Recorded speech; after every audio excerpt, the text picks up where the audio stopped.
Hello, life coaches. We have just finished our green workbook where we practice self-examination and accountability. After that, we take responsibility for our actions and make amends with those we have hurt. We called it the green workbook because it represents the blossoming of tiny buds into a flower and maturing to bear fruit, an analogy of our spiritual lives unfolding during unique seasons. Each stage of growth brings its own distinct beauty, reminding us that no two moments in life are ever the same. And this is all because of God the Father. As John wrote it, I am the true vine, and my Father is the vine dresser. Every branch in me that does not bear fruit, he takes away. And every branch that does bear fruit, he prunes, that it may bear more fruit. And you must remember, along in that passage, he said, you did not choose me, but I choose you and appointed you that you should go and bear fruit, that your fruit should abide, so that whatever you ask the Father in my name, he may give it to you. In this passage, God acts like a careful gardener, removing what drains us and pruning our lives to help us grow stronger and produce much fruit. He takes away habits, distractions, and empty pursuits that pull us from Him and offer no real fulfillment. Sometimes He trims even good things, like the leaves that consume too much energy, using rough times or discipline to redirect our focus.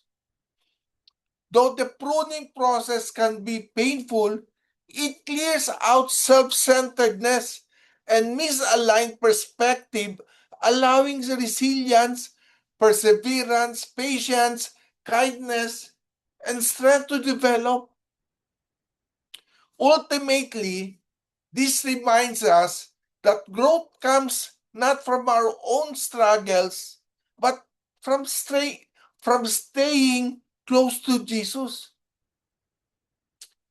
The process we went through in our GH journey and the sequence of events John wrote describing what Jesus was trying to teach his disciples, which, which means also us, were for a purpose found in Jesus' prayer to his Father. He said, as you sent me into the world, so I have sent them in the world.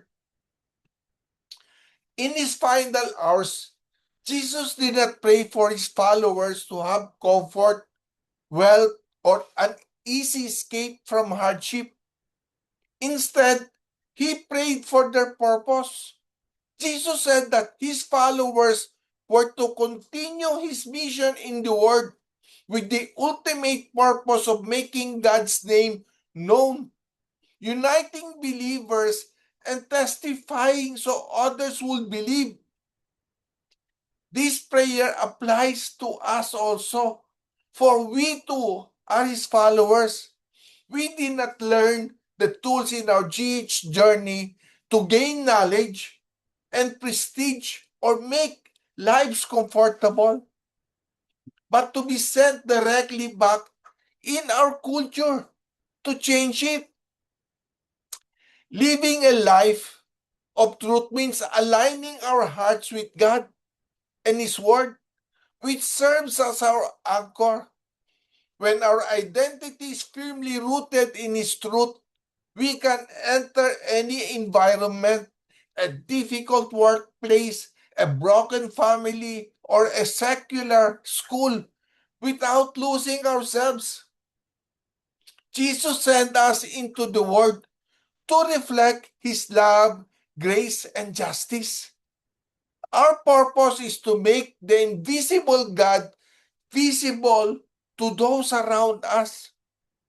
Having a purpose gives us clear direction, deep mental resilience, and a steady anchor against adversity. Without a clear why, life can feel aimless, which often drains motivation and invites destructive habits. A solid purpose fuel daily action, protects mental health, and builds true self-confidence. That's why the Apostle Paul encouraged all of us to be wise in how we live out our lives. Too often, because of a sense of meaninglessness in what we do, we foolishly think that certain actions can fill our hearts or satisfy the innermost parts of our hearts. That was how I was living before, without any purpose. I was drinking for 6 days a week, from noon into the wee hours of the morning, because of boredom and a search for meaning, thinking that my dreams were the means to fulfill or fill my emptiness. I took risks by doing thrills and the adrenaline rush for satisfaction. Later, while I was reading the Bible, I found this verse that spoke to me.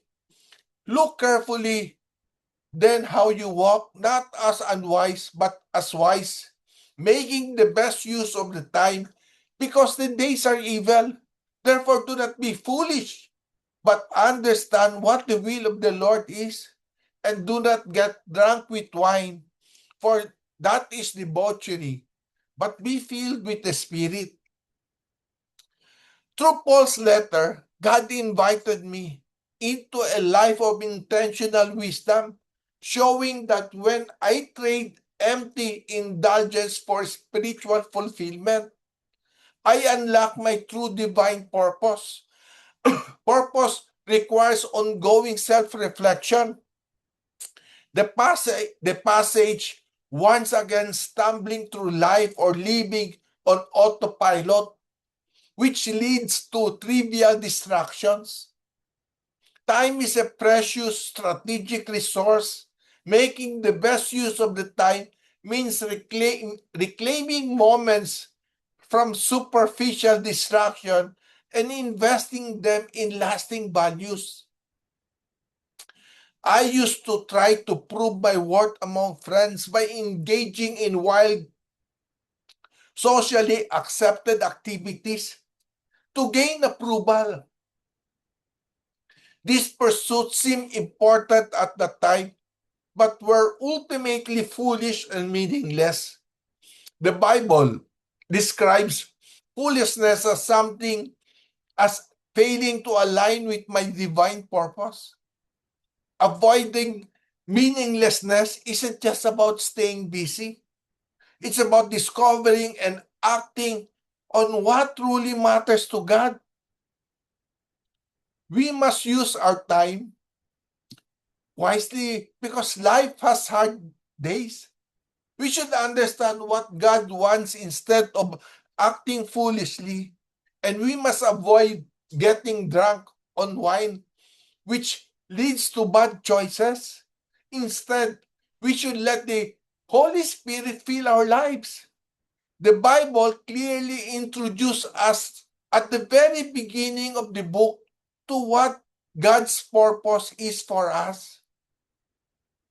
When God created us, He did not just make a creature, He designed a masterpiece to bear His image and reflect His heart. We're called to represent Him on earth, managing His creation with wisdom and grace. Just as ancient kings placed statues throughout their lands to mark their territory, God chose to display His living presence through us. He commands us to grow, thrive, and fill the earth with His likeness. Today, remember that we are His chosen stewards, trusted to love, protect, and care for His word on His behalf. After God finished what He wanted done, He expressed satisfaction, completing everything on the sixth day.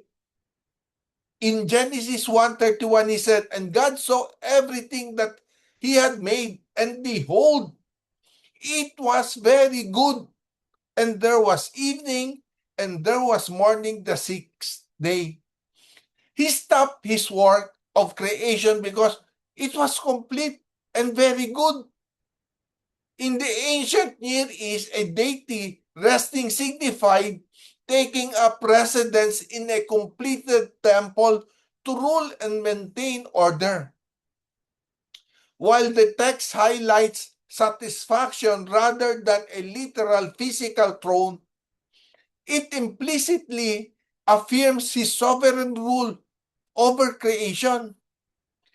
In Genesis chapter 2, verses 2 to 3, it states that on the seventh day, God finished His work that He had done, and He rested on the seventh day from all His work that He has done. So God blessed the seventh day and made it holy, because on it God rested from all His work that He has done in creation. The Hebrew word for rest, Shabbat, means to stop or cease, not to recover from fatigue. God paused to enjoy and inaugurate the harmonious universe He designed. He blessed and sanctified the seventh day, creating a sacred rhythm for all time. In ancient cultures, God rested when they entered temples to sit enthroned and rule. In Genesis, God presents the cosmos as His temple.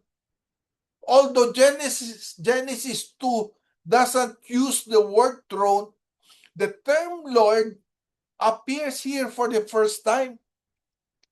In it as it is written, these are the generation of the heavens and the earth when they were created in the day that the Lord God made the earth and the heavens. In Genesis 1, God is Elohim, the majestic cosmic creator of the universe. But as the story of humanity begins, His name shifts to the Lord God, Yahweh Elohim, signaling a profound move toward an intimate relationship. He did not design us merely to exist. He created us to walk in close interactive fellowship with Him by placing us in the garden to work and care for it. God invited us in an active living partnership built on obedience and dependence.